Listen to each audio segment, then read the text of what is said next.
So after like 200 phone calls, emails back and forth, I pick up the phone. I'm like, Gary, yes, I found it. I found the CSI. Really? What? Where? Is it red? Is it what you like? I said, it's in San Diego. You want to come with me? Of course he says yes, because that's what Gary is. That's who Gary is. When it comes to helping out with E31s, his friends, BMWs, he's always there. He lives in Orange County. I'm like, Gary, I'm gonna pick you up. I had an 840 back then, the car yellow 840. I get in the car and I tell him the story about the car, what it is, what it's not. Funny enough, I had my girlfriend with me. She jumps in the back of the E31 that everybody thinks has no room. We pick up Gary 2 hours down from LA and then another 2 hours to get to San Diego. We pull up and there's this beautiful red CSI that I've been looking for a while, even though I didn't end up buying it for several reasons, which now thinking about it, I should have. But there he was, my good friend Gary. So I want to introduce you guys to my great friend Gary Corcoran, who I'm called Uncle Gary because we're so close. And the only reason I know him to begin with is BMW E31 8 Series. And Gary, go ahead and tell us a little bit about yourself. Probably about 15 years ago, I first saw an 8 Series come in the opposite direction on the freeway and I said, what is that? I thought it was like a slant nose add-on, like a Porsche or something like that. But I learned more about the cars, and I followed them for quite a long time back then, even in the newspaper before the internet was big for advertising cars. And finally found one, and then started off with the 97 840. Owned that for 3 years. Unfortunately, I was hit by a drunk driver on the freeway in a 5-vehicle accident, and that was totaled. And when I went to replace it right away, I happened to come across a CSI that was for sale. It was Cosmos black with black interior, just like my 97 840. And I ended up getting that car about 9 years ago. So become friends with Fern Mora, and we formed the SOCALEIGHTS organization about 6 years ago. So heavily involved with E31s in the community with SOCALEIGHTS. And that's where I met Alec originally at the Rose Bowl, which was one of the original Beamer Fest, when I was there with my CSI.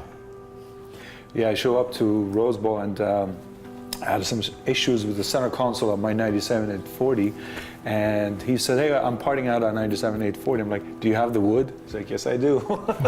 So we got the wood for that's how we became friends, and I met him in Orange County. We came, and after that, it's been non-stop. So then Gary calls me and said, hey, I love that auction you had on Bring a Trailer with your CSI. It created a big buzz, and I was wondering if maybe you could help me with my 91 850 that I've had, which is a 6-speed, and I've seen the car. It's beautiful. So here we are sitting, and we wanted to transfer this beautiful, passionate ownership to the next person. And I'm going to let Gary tell you guys about the car and what it had, what it's been through, what he has done to it, and a little bit about the history of it.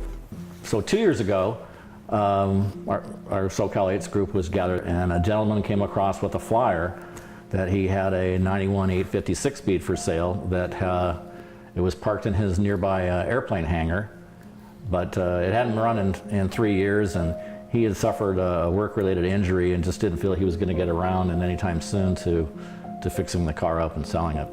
So I went up there, and I did take my checkbook with me, and sure enough, this car was filthy. It had been sitting in this hangar for a while. Although the batteries were charged up, he said it didn't start. I really didn't want to turn the engine over. I did roll down the windows and saw that some of the electrical systems work, flipped the headlights up, etc. But I really had to look him in the eye and said, I've never bought a car before that didn't run, let alone a V12.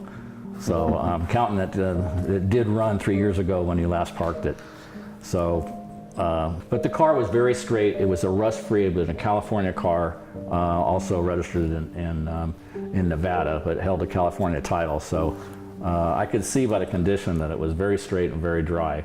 The paint was damaged, and due to the desert sun, as well as the aviation gas from the airplane that started up next to it, you could tell the car cover was soaked, and it caused the paint on the one side to blister. So basically I just went through the car, replaced all the filters, replaced all the fluids, checked the engine and went through and cleaned it. But this car needed to be rescued, and it was so straight and so clean. And this gentleman really loved the car and could see it was going to go to a group of people that could really appreciate the car and could return it to its former glory. So that's what I did. I ended up going through the car really from top to bottom, complete paint job, suspension, detailed the engine, the trunk, the inside. I used the leather ink treatment, which was the first time I'd ever done that, and the results came out fantastic. Standard stuff, headliner, MID repair. You'll see a whole list of all the repairs and things that I did to the car just to make it solid and roadworthy. Okay. The thing that's so special about this car, okay, it's the first year car in the US. It's rare that it has a 6-speed manual transmission. So this was the car that really was a first in several ways in the world. It was the first V12 mated to a 6-speed manual transmission. I think it was the first car with the fly-by-wire electronic throttles. It also made heavy use of a network CAN bus design that was supposed to reduce the wiring by 50%. But if you start working on the car and pulling up panels and looking behind things, you see there's an awful lot of wires and electronics in this car. I've seen it. And they all drive a little bit different. But this one really drives nice. I know, I've driven it too. So the reason I'm sitting here is because I stand behind the good cars, not just because it's my friends, because I truly do stand behind good cars, and I wouldn't, just do it for the heck of that's my friend. So Yeah. go ahead. One of the things cosmetically on the car is it's Calypso red with the dark parchment interior. Calypso red, it's kind of a modern car color today. A lot of people really love it. A lot of people don't like it. So it's really grown on me. It was painted professionally by DTM Auto Body in El Monte, a custom high-end shop that does cars for SEMA, and they kind of helped me in a sponsorship arrangement to do the car. So it came completely apart, except for the glass was not removed. Everything else, the trim, bumpers, everything was removed and painted. The body is 10 out of 10. I feel good about the car. I know it's going to go to somebody who knows that 6 speeds have a higher value than the other cars, so it will go to somebody who's knowledgeable of those, and I want them to enjoy the car, and I want to make sure that they get a car that they're real happy with. I'm going to tell you guys a funny little story. Him and I, and a couple others that we know, we're such BMW E31 nerds that we pulled up to Monterey at the BMW villa, and Gary says, "Alec, we don't have any tickets to go in."